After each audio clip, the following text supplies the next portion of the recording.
नमस्कार, अत्यंत महत्त्वाची माहिती आली आहे शक्तिपीठ महामार्गाची। शक्तिपीठ महामार्ग आता या 12 जिल्ह्यांमधून जाणार आहे। कोणकोणते 12 जिल्हे आहे आणि त्या जिल्ह्यातील गावांची पुन्हा एकदा नव्याने यादी ही जाहीर झालेली आहे।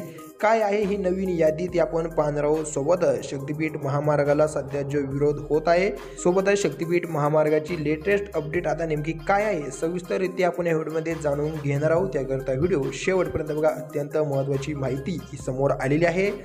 नमस्कार मित्रांनो, महाराष्ट्रात सध्या एकदा महत्त्वाकांक्षी प्रकल्पाची जोरदार चर्चा ही सुरू आहे, तो म्हणजे नागपूर ते गोवा जोडणारा शक्तिपीठ महामार्ग। हा महामार्ग विदर्भ, मराठवाडा, पश्चिम महाराष्ट्र आणि कोकणातील 12 जिल्ह्यांना जोडणार आहे। यामुळे प्रवासाचा वेळ अंतर खूप कमी होणार आहे। पण या महामार्गासाठी भूसंपादनाचं काम हे आता सुरू झालेलं आहे। यामुळे अनेक गावांमधील शेतकरी आणि स्थानिक लोकांमध्ये चिंता वाढली आहे। चला या प्रकल्पाबद्दल आणि यामुळे प्रभावित होणाऱ्या गावांबद्दल सविस्तर माहिती घेऊ। शक्तिपीठ महामार्ग हा एक 6 पदरी एक्सप्रेस वे आहे।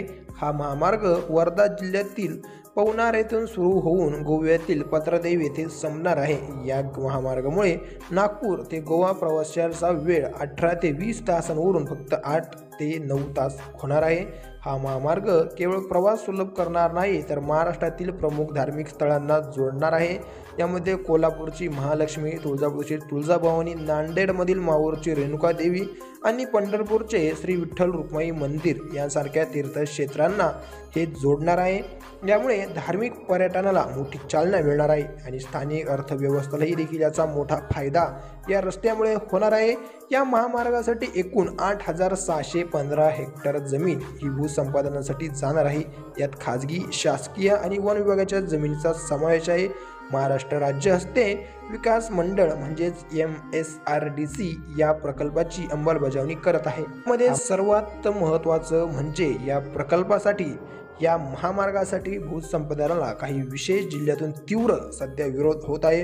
विशेष म्हणजे कोल्हापूर आणि परभणी जिल्ह्यामधील शेतकरी या प्रकल्पाला कडाडून विरोध केला जात आहे। त्यांचे म्हणणे आहे की महामार्गामुळे त्यांच्या उपजाऊ जमिनी जातील आणि त्यांचे मोठे आर्थिक नुकसान होईल। सरकारने बाजारभावाच्या तिप्पट दराने जमीन खरेदी करण्याचे आश्वासन दिले असले तरीही देखील काही शेतकरी या मोबदल्यावर समाधानी नाहीये।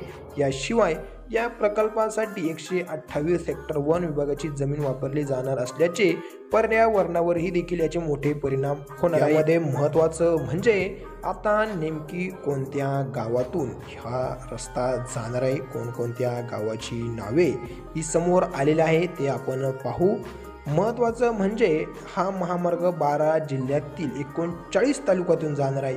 सुमारे 371 गावांमधून जाणार आहे। त्यामधले आपण काही जिल्ह्यातील प्रमुख गावांची यादी पाहू। यामध्ये समोर येत आहे नाव यवतमाळमधून। यवतमाळमध्ये चिल्ली, सुकली, नागेशवाडी, येवली, वडगाव, रामनगर, कोरेगाव, वरुड।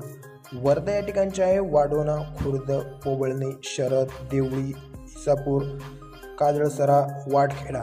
नांदेड येथील आहे करोडी, कालेश्वर, वेलांब, उंचेगाव, आरड, रुई, पळसा, वरडा, शेवळा। हिंगोलीतील आहे गिरगाव, उंबरी, मालेगाव, धमदारी, देवार, पळसगाव, गुंज, आहेगाव। परभणीतील आहे उखलद, बाभळी, पिंपरी, शेंद्रा, टाकळगाव, लोहगाव, साजापूर।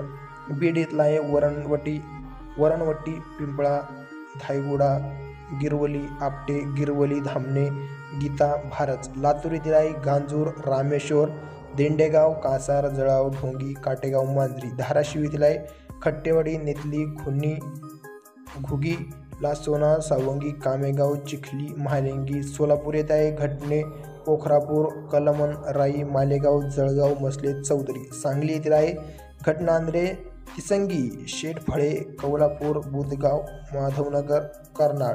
कोल्हापूर येथील आहे मधूर, अदमापूर, गोनगुत्ती, वाघपूर, मडीकडे, कूर, निपण। तर सिंधुदुर्ग या ठिकाणचे आहे उदलेली, फडणवसे, अंबोली, गेलेले, घारण, तांदुबी, तांबा, डेगवे आणि उत्तर गोवातील आहे पत्रादेवी। अशा या गावांची नावे ही समोर आलेली आहे। यामध्ये महत्त्वाचं म्हणजे या सर्वच गावांची यादी ही आलेली नाहीये। टोटल 371 गावे हे आहे। यामध्ये काही लहान मोठे गावांची नावे आहे जी आपण घेतलेली नाहीये। मोठ्या गावांचीच यादी ही आता समोर आलेली आहे, म्हणजे जी गावे प्रमुख आहे त्यांची यादी आपण बघितलेली आहे. ही प्रमुख गावे आहे, यामधून रस्ता हा जाणार आहे.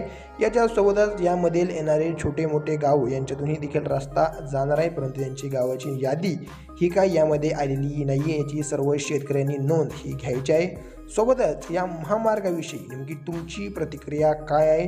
हा महामार्ग व्हायला पाहिजे का नाही व्हायला पाहिजे, या संबंधीची प्रतिक्रिया तुमची कमेंटच्या माध्यमातून नक्की कळवा.